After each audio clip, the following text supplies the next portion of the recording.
Well, because no, I don't want to reminisce about it because I'm trying to figure out why everybody always likes to act as if life didn't suck 5 years ago. We know life sucked 5 years ago. Life been sucking for years. Give me a break.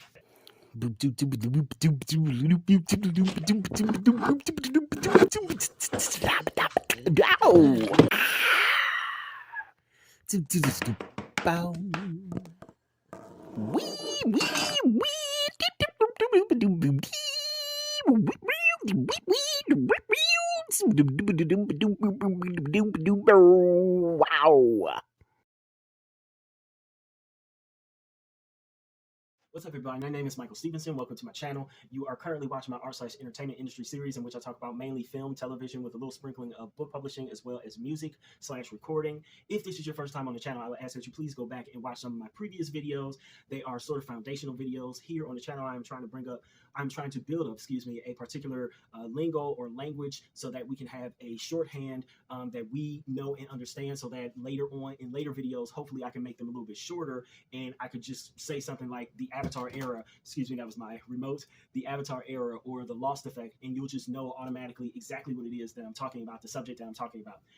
So with that being said, good God, I want to talk about a subject that has honestly been bothering me for quite a while now, and that is the level of nostalgia for, well, not only in the Marvel verse of fans, so to speak, but also just in general. Now, listen, don't get me wrong. I will probably do another video that sort of features nostalgia, talks about nostalgia in a different way, in a different light, with a different sort of angle or take on it. But for right now, I think I want to kind of talk about the sort of danger that the danger area that we're in concerning nostalgia, specifically as it relates to Marvel films. So we are currently in, and just recently, this past weekend, I want to say, I'm filming this April 28th, 27th, somewhere now. I'm filming this on one of those days. So this past weekend was the exact 5-year anniversary of Endgame coming out, Avengers Endgame coming out. And so there was my TL, at least, my algorithm in pretty much all the sites that I visit was flooded with articles around Marvel and specifically about Avengers Endgame.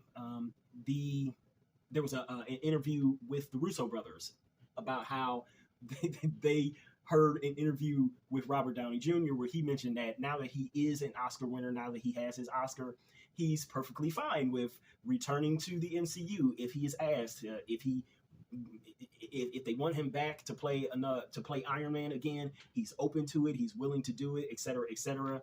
And they came out and they said, "Yeah, what? We don't know how that's going to work. We closed the chapter on you, buddy. You wanted us to close the chapter on you." So they were sort of confused by the whole thing. I don't disagree with them, but the fans do disagree. And my God, some of the talking points about it was just, I don't know, man. Look, like I said, this is a channel, and if you don't know me or if you don't know my channel, I am a writer. And I say that my criticism is structured in 3 different ways, or it tackles 3 different subjects. And so the first one is business. I went to school for business. I consider myself to be a businessman. So, that's the behind the scenes, the executives, the Disney executives, things of that nature, Bob Iger. I'm looking at their business decisions just from a business acumen standpoint. The second one is artist/entertainer. As I said, I'm a writer. I want to be an actor, director, producer.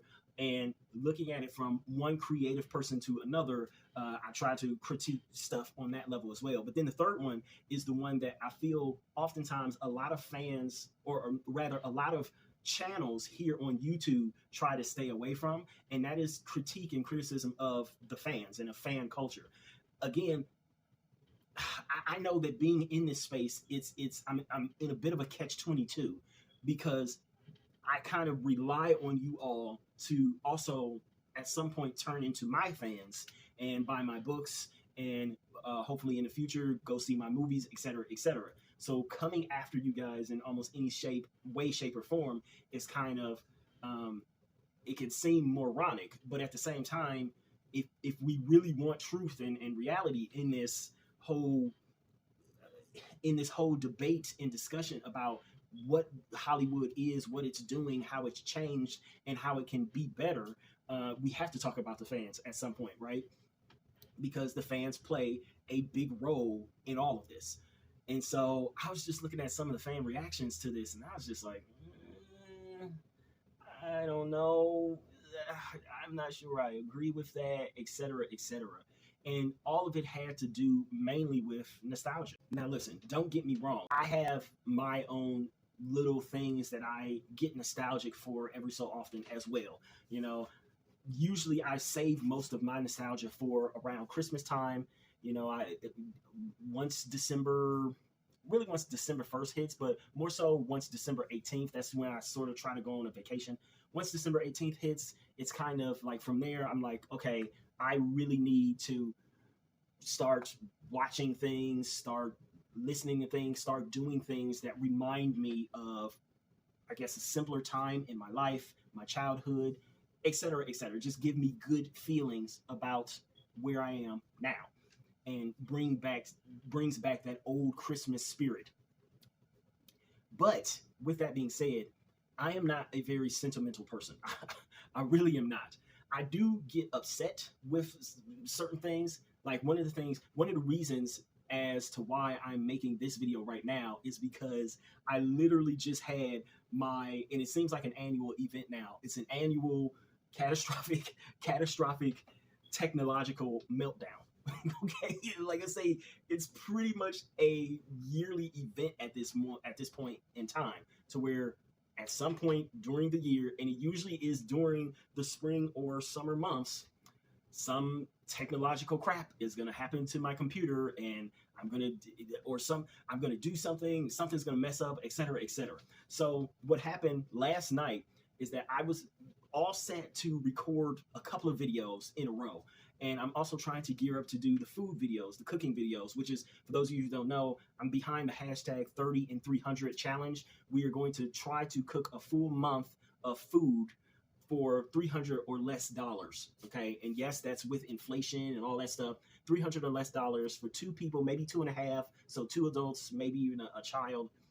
And hopefully we save some money and, you know, we battle inflation all together.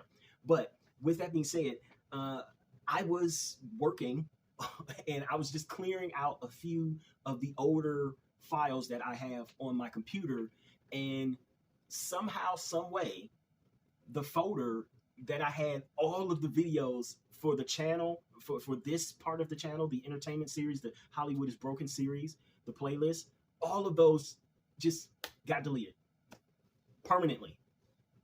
Can't get them back. Not even enough space to recover them. I mean, I was just beside myself. Okay, so for those of you who may not know about computers and how stuff deletes, first it goes to your recycle bin. And again, this is for some of you younger people. It will go to the recycle bin. You all know about the recycle bin. The stuff will sit in the recycle bin for however many weeks or months or days that you have it to sit there, that you have it set to sit there, and then eventually it will delete itself, self-delete.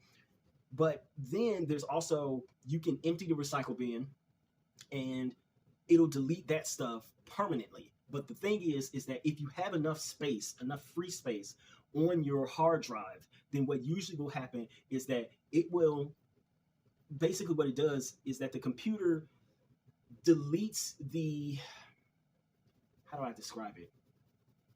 Think of it, it basically deletes like the name of it, I guess you can say. So if you have a file on your computer, or say you have a stack of notebooks, okay? If you have a stack of notebooks in your hand, and the first notebook is labeled, I don't know, Taylor Swift poetry, something like that, or Marvel poetry, or Marvel character renderings, character drawings, and then you decide, okay, I want to delete this. Basically what it does is that it doesn't throw the notebook in the trash and it's gone forever. What it really does is that it just rips off the name of the notebook. And so and then it puts that at the very back or the very bottom of the stack of notebooks. And then the next notebook that you have, it has all this free space in it. That's sort of kind of how a computer works, if that sort of makes sense. Like the first notebook that you had was filled with all these amazing Marvel drawings, and then the rest of the stack of notebooks just has nice empty pages. But what happens is that as you continue to draw in the new notebooks, and you go from notebook to notebook to notebook, eventually that notebook that no longer has the cover on it becomes the top notebook. And so then from there, once that becomes the top notebook, or once your computer doesn't have any more free space, then that stuff starts to get written over. So the files technically still exist on your computer, even after being permanently deleted. You just have to find them. Unless the files were too big and you would automatically be writing over them like immediately. And that's pretty much what happened on my computer. Sorry, I know that was a tangent, but I say that to say this, is that I was freaking out about it. Luckily, the way that I organized all of my videos and stuff on my hard drive, and I badly need an external drive. Please buy some of my books. The links are down below in my description, so I could get a hard drive, upgrade my technology and stuff, because I technically need a new computer to begin with. But the way that I had stuff organized is that the folder that somehow got deleted, it had all of the completed videos in there. So there were mostly all the videos that I had already posted online, but there were still about 4 videos, and all of them were part of my abandoned series, which I wanted to start sometime in late April or early May, in which I was going to, on the weekends, be posting videos about writing projects that I myself had started or I had abandoned at some point. So I had like a couple of things on there that were like just funny, and they were just sort of digging into my own process to share with you guys my writing, how I write, my style, the stuff that I'm thinking about, everything, et cetera, et cetera. So all of those got deleted. It was 4 of them. They got deleted. Their master files are going. So now I'm thinking like, should I re-record them? That's like hours and hours of re-recording, hours and hours of editing, et cetera, et cetera. And so eventually I was just like, I was ticked off for a full day. And then I finally just had to get over it at this point. And I'm like, well, the good thing is that at least I already had pretty much most, if not all, of the videos for the Hollywood is Broken series actually posted already, right? So I say that to say this, is that at some point we need to stop being so sentimental about what was and just look toward the future of what could be. For all of the goodwill that the MCU had built up for 11 years, that almost went out of the window immediately.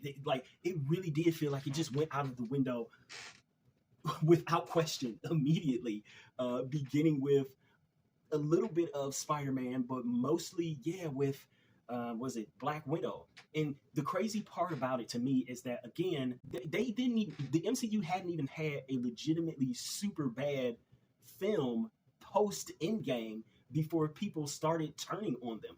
That's crazy to me. Again, remember, so 2019, of course, hits Endgame. Then you have Spider-Man Far From Home. But then we pretty much skip 2020 and we go to 2021, and we have Black Widow, Shang-Chi, The Eternals, and Spider-Man No Way Home. And if I'm being honest, there was really only one of those movies that were just absolutely terrible, and that was The Eternals.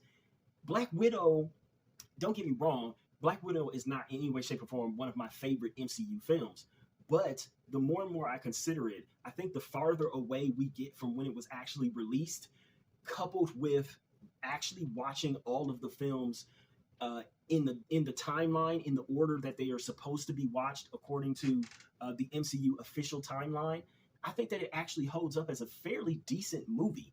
The more and more I think about it, and the more and more I watch it, I'm like, yeah, you know what? This wasn't a criminally bad movie.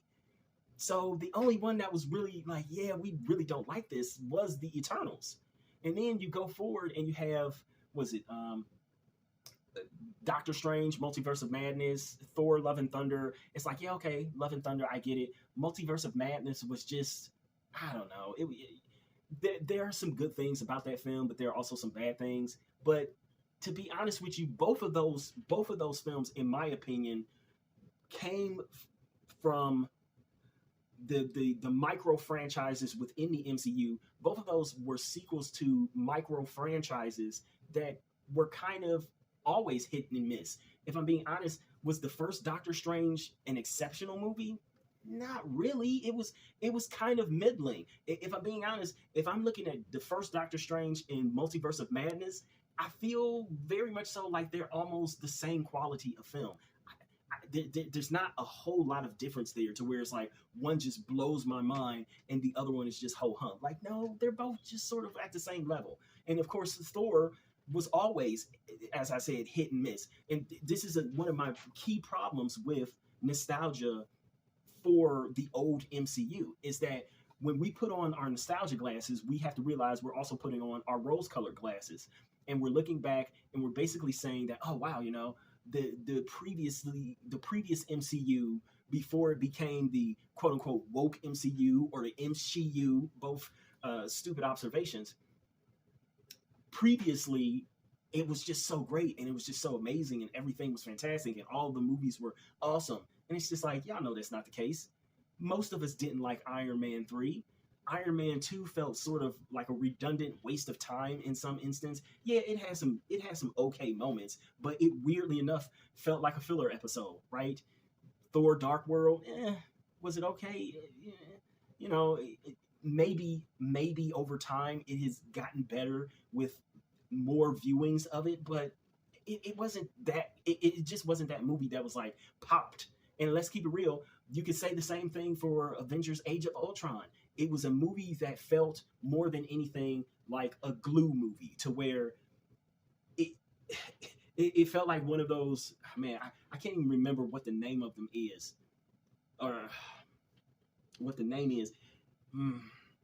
It almost in some ways, I guess, felt like a backdoor pilot for a TV series spinoff in some ways, to where it was like, oh, okay, was it? It almost didn't even feel that important, really. Like, it didn't feel that important until Captain America Civil War and Thor Ragnarok made it important. But outside of that, it was just it was an okay movie. It wasn't that great. It's probably the lesser Avengers out of all 4 Avengers films. And in fact, I don't even think that Avengers Age of Ultron makes it into almost anybody's top 5 MCU films. Let's just keep it real fresh and funky. I don't think it makes it in there. Like, you can at least say that Spider-Man No Way Home has that potential for some people, that, oh yeah, that one made it in there, even though it's post-Endgame. But I'm looking at it and I'm just like, it wasn't like they were batting 1,000 pre-Endgame. They weren't. So then why are we so hell-bent on thinking that, oh, the old MCU, those were the glory days? Yes, they probably had more hits than misses, but looking at the MCU right now, have we even had enough films to say whether or not they had more hits than misses or more misses than hits? Because I'm just looking at it right now, and it feels like the number is quite even, to be honest with you. It feels like it's quite even. If you go Spider-Man No Way Home, Shang-Chi, Black Widow is a contentious one, but I would throw it in there. Black Panther, Wakanda Forever. Again, I didn't like either one of the Black Panthers. We'll talk about that in my Black Panther video. But I know that other people absolutely love them. God, what else? What else have they even had out as a movie? That's what, 4 right there. And then on the bad movie side, you have so that was 4. You have Doctor Strange, Multiverse of Madness, although you can make an argument for it. Thor, Love and Thunder, Ant-Man and the Wasp: Quantumania, and Eternals. And then see the other one, the Marvels. It wasn't a great movie, but I would actually contend that it's right there along the lines of the last 2 Iron Man. I legitimately would. I know that we have and we are currently in the midst of this huge gender war and this culture war and all this stuff. If y'all can remove the goggles of all of that, of trying to hate things just to hate things, I think that you would see that The Marvels is a slightly better movie than what y'all want to give it credit for. I think it really is, and I'll be coming out with a video on it, comparing it to another movie in the MCU very shortly. But I'm looking at it and I'm just like, yeah, I don't know, man. I'm not sure that the old MCU was as fantastic as we all seem to want to think that it was, because we have so much nostalgia for it now. See, the old adage, the old wise man's um, advice has always been that if you're constantly looking back at what was, then you'll never make room for and you'll never be able to see what could be. And so there could be even better stuff on the horizon, but we keep looking back to try to see and to acknowledge and to say, oh man, the old days, the old days, the old days. And like, as I said, this is just for Marvel, but I have another video. I don't know when I'm going to do that video, but I have another video talking about nostalgia as a whole in our society. Because if I'm being honest with you, nostalgia has gone from that nice little warm and fuzzy feeling that you sometimes get around the holidays, like a Christmas, like a Hanukkah, like a Thanksgiving, or whatever you celebrate. It's gone from that to basically ruling our lives in some way, shape, and form, to where we're constantly talking about how things used to be, how they used to be better, how things used to cost less, how things used to be made with pride and all this other stuff. And it's just like, we can't go back in time. We can't. Stop trying to. Maybe it's better to try to make something new out of what we have now than to keep looking back and saying, oh man, that stuff was great. Back then it was good. Now I hate everything. Like, no, man, give this stuff a chance. Give it a chance. So I get that people are like, oh yeah, we're gonna give Deadpool and Wolverine a chance, but you guys are already crapping on Captain America. Was it Brave New World? New Brave? Is it? I don't know. New World Order? I don't know what the heck it is. I think it has the word new in it. So, like I said, I don't see any of them in the theater. So it's not like I'm discriminating against one or another. I didn't see Spider-Man No Way Home in theaters. I didn't see Shang-Chi in theaters. I didn't see anything post-Endgame. Didn't see Far From Home in theaters. Anything post-Endgame in theaters. But I think that, again, not making space for something to succeed, and I said this in another video, space needs to be made for something to succeed in life. It's very rare that something can just succeed without someone coming along and acknowledging that, oh, this thing is good, etc., etc. I always compare it to planting crops or fruits, vegetables, something like that. Is that, yes, there are plenty of things that can grow without needing care, without having someone to care for them. But if you want to grow an apple tree or something like that, it's better to choose a nice fertile plot where it's going to get lots of sunlight, it's going to get lots of rain, and the soil is good, rather than throwing some seeds in a place where a tree is already growing. Like, if you shouldn't, you're not going to try to grow an apple forest or an apple tree under a giant 100-foot redwood. And yet that seems to be exactly what we're doing here by constantly having this nostalgia overshadow potentially anything new, and automatically saying, oh, that new thing is going to suck. Oh, it's going to be terrible. It's going to be this. It's going to be that. Blah, blah, blah, yada, yada, yada, et cetera, et cetera. You're doing almost the same thing that I did to Dune Part 2. When in my Dune Part 2 will probably suck video. Like, you're undercutting it every time. So I think I'm going to end this video here. Hopefully, I think this is a shorter video. Hopefully. I don't know if it is or not, but yeah, that's sort of all I wanted to really say on Marvel nostalgia. The fact that we think that everything was super good, when no, it definitely wasn't. Even Endgame had its flaws. I would say that Infinity War, I've always said that Infinity War was a much better movie than Endgame, but constantly focusing in on this nostalgia has made it so that we don't allow for any of the new films to even sort of hit. and we go in expecting to be disappointed, or in the case of the Marvels, we don't go at all. I hope that it can change. I hope that we can get back to a point to where, at least for Marvel movies, we're allowing them to exist on their own merits. Oh, and what was it? I know there was another movie that was released. Oh, Guardians of the Galaxy Volume 3. I think that brings it even 5 and 5.